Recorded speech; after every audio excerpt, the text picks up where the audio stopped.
Are you a trophy hunter? I know the term gets a bad rap these days, but I think everybody is a trophy hunter to some degree. What constitutes a trophy? Is it a score? Is it a mature animal? Is it something unique that maybe you haven't seen? That, I think, is in the eye of each beholder. Morning, Lincoln. Morning. This was a coveted tag and something that took many, many years, even as a resident, to draw. And after 28 years of hunting and pursuing elk, Joseph was holding out for his version of a trophy.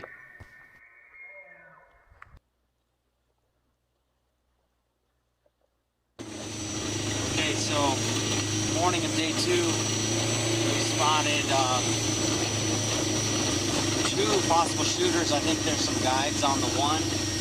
I found the other one a couple miles out. I'll show Joseph the video today and see what he thinks about it. Not a lot was talking today. A few bugles, but pretty half-hearted. I don't know what's going on there. Last night was pretty dead too. Hoping the rut gets in full swing. I'm surprised with the dates being pushed back this far that they aren't going a little better. Maybe it's just a day. We'll see. 2, 3, 4. It's funny that one time. Yeah, it's split. Yeah. Okay. I got some people. No. There was. You on this other one. No. Yeah. You were at 46. I think that was like dog.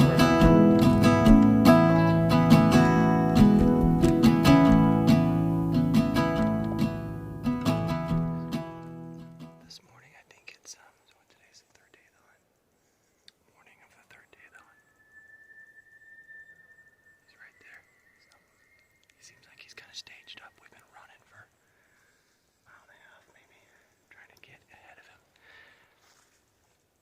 We're staged pretty well. We're just trying to figure out which way the wind's going to shift. Then we'll kind of know what direction he's going. He's kind of just sitting there. We think this is the bull that we saw last night, which Joseph would be happy to shoot him. He's a sweet bull. Does he think he would because of his short main beams and he's super narrow, but that is a cool bull. Yeah. Just gonna watch you.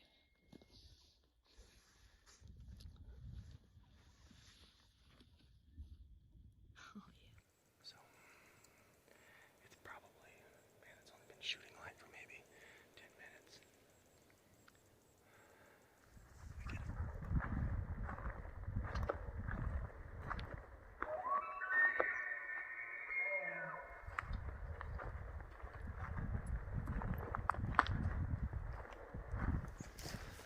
Okay, so we got on that bull. We chased it for probably 3 miles or more, and finally caught up to it. Problem is, there's multiple hunters chasing it too, and they were calling it. And we caught up to it. We only had him at about 80 yards, and hunters to our left started calling him.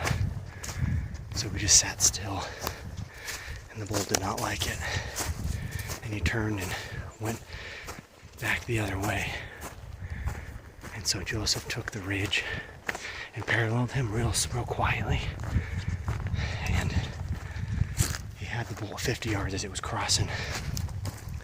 And it heard a little twig snap, picked up and looked at him. And he had about 3 steps to go, and he would have been in the open enough to get a shot. But instead, he turned and trotted up the hill because he saw him.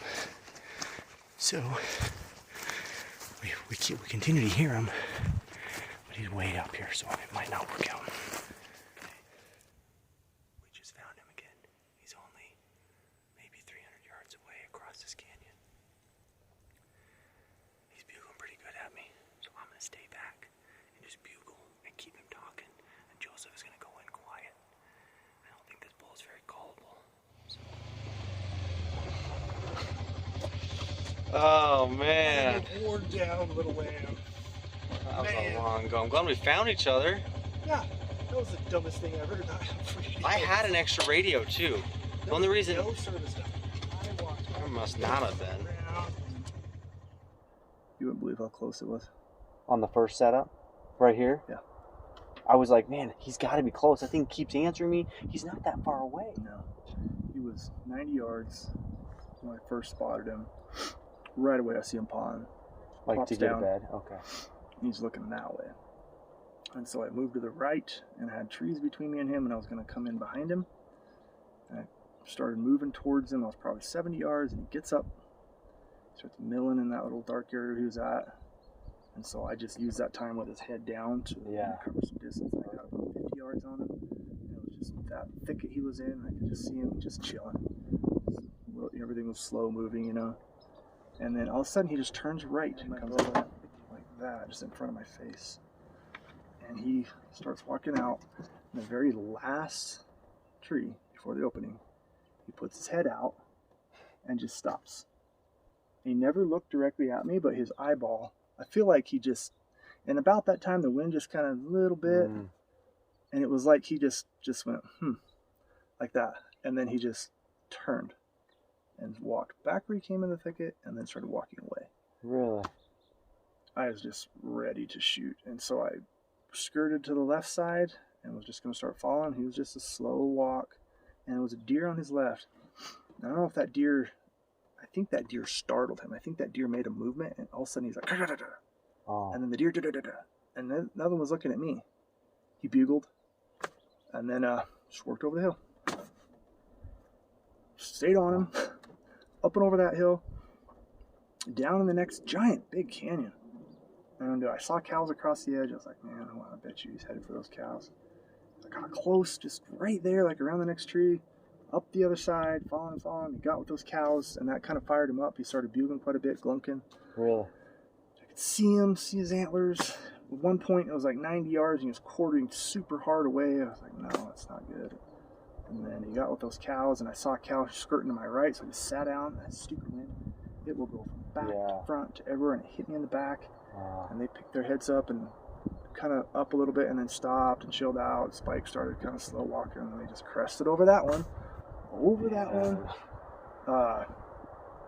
Deer. I ran another stupid deer, pinned down with this deer, finally got it off, and then I went over that one. I think then I followed him a ways on that one because he got with those cows and they were just on a mission. And then I was catching up to him with super thick jack pine. He was 150 yards. I feel like he had stopped. I'm walking at like a quick walk, and I look up and that spike is 20 yards. Didn't even see me. I had no idea. No way. Stopped. I was able to skirt out of that. He never saw me. I could not believe it. Crazy. Yeah. So I'm in this thick jack pine. I look up and I see this movement. It looks like a nose. I'm like, that's an elk. And it looks like it's lower to the ground. Like, I think it's bedded. And then I see two little cubs. Like, you gotta be kidding me. They're coming right down my path at me, about 35 yards. I grab my gun. I start just backing out, and then she sees me. And she starts huffing. No way. Yeah, the cubs just blast out of there, ruckus, and up the tallest pine tree there. Really? Just, and she postured at me and was not backing down. So I just thought, that's when I said, hey, I just had my gun and backed out, and she never advanced towards me. Good. She just stayed at the foot of that tree. So I backed out like 70 yards, and I took a video.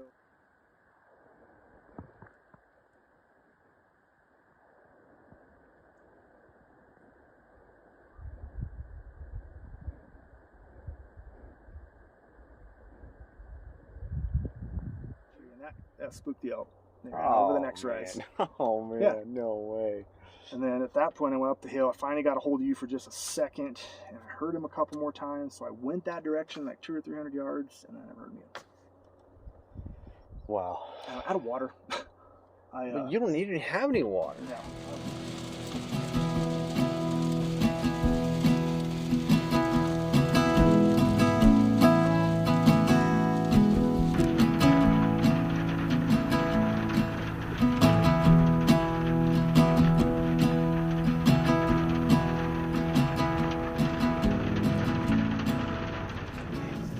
Back in here. Looking for this bull that we were on this morning. It's 3:30 right now. just dumped on us out here, really. A big rainstorm to cool things off. Lightning kind of everywhere. It's scary. We're going to go in here and see if we can get on this bull.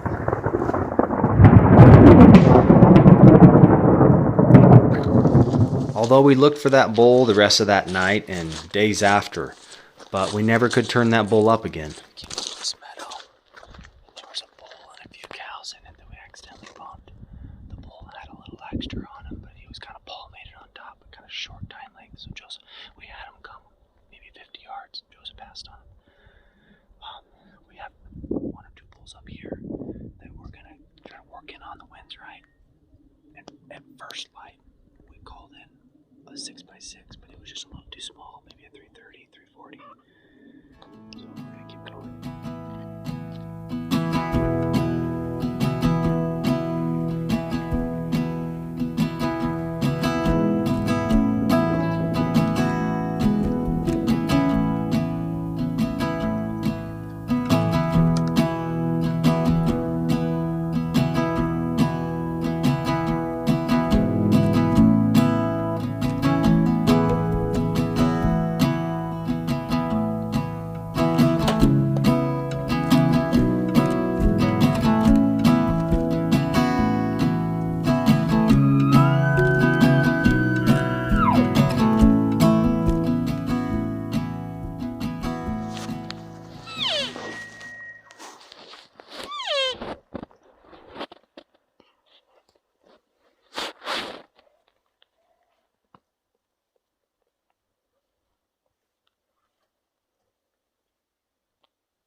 On the 5th day of the hunt, we had this bull storming in on us. He came running in to my calls and presented a shot at about 20 yards from Joseph. He was a super cool bull with 7 points on the one side, and the other side was 2 huge fronts with a crazy drop tine that came down, and then another point that split off of that. So very unique, very cool bull, but Joseph decided to pass and look for something a little more symmetrical.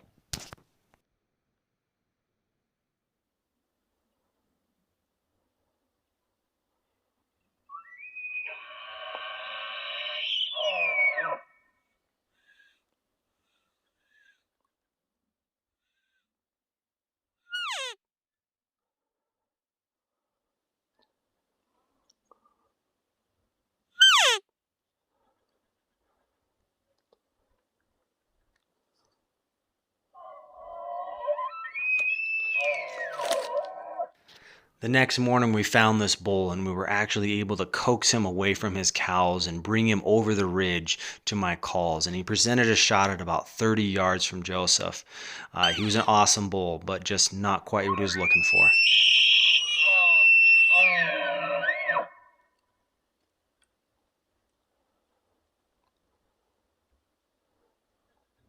I had to come home. I took Lincoln back and I was going to stay a day and then come up tomorrow.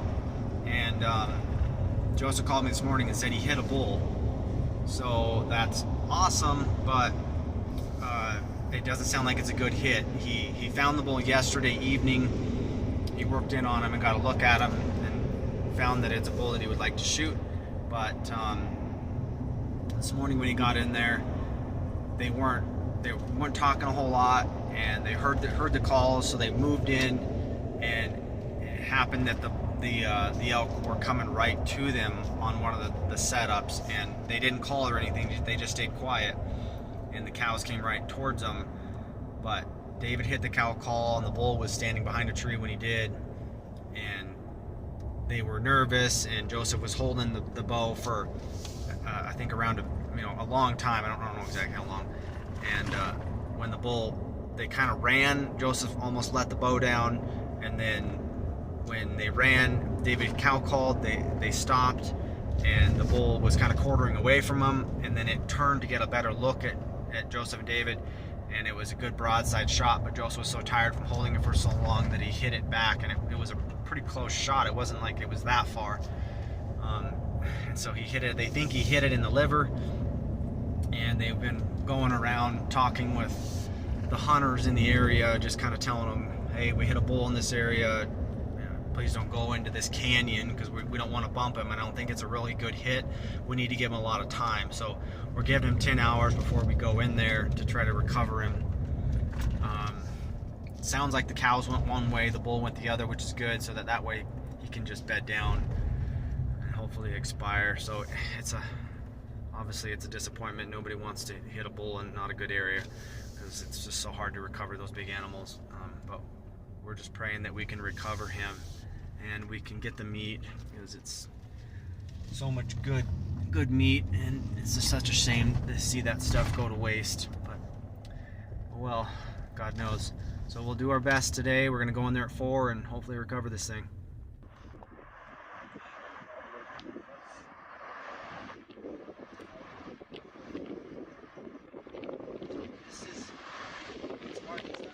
I think they're, once you get in there, I feel like we need. I think that'll be the telling story.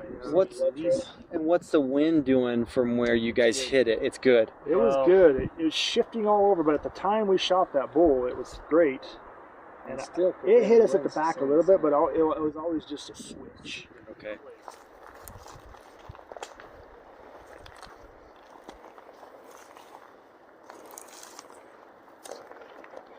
Joseph shot the bull right here, and the bull went up that way. So we got the wind right. We're just gonna start working in. Joseph is an excellent shot, and it's definitely not for a lack of practicing that this happened.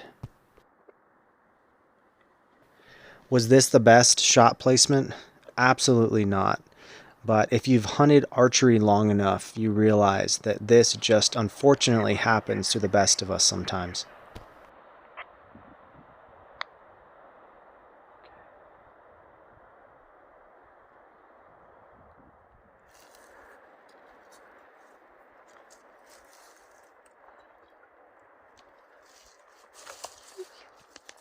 Thank the Lord. Pray for this to be right there. Tell him not to be loud.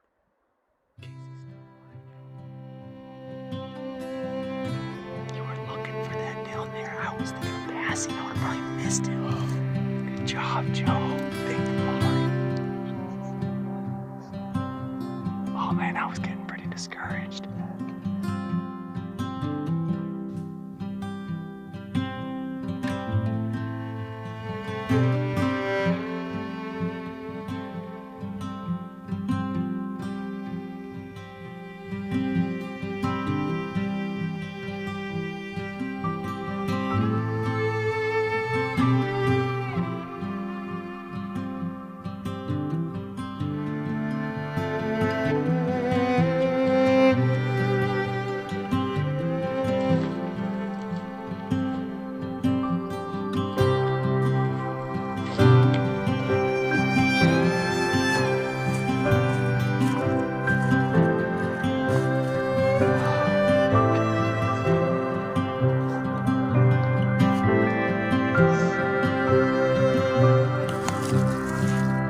His third on that side is like as big as his fourth.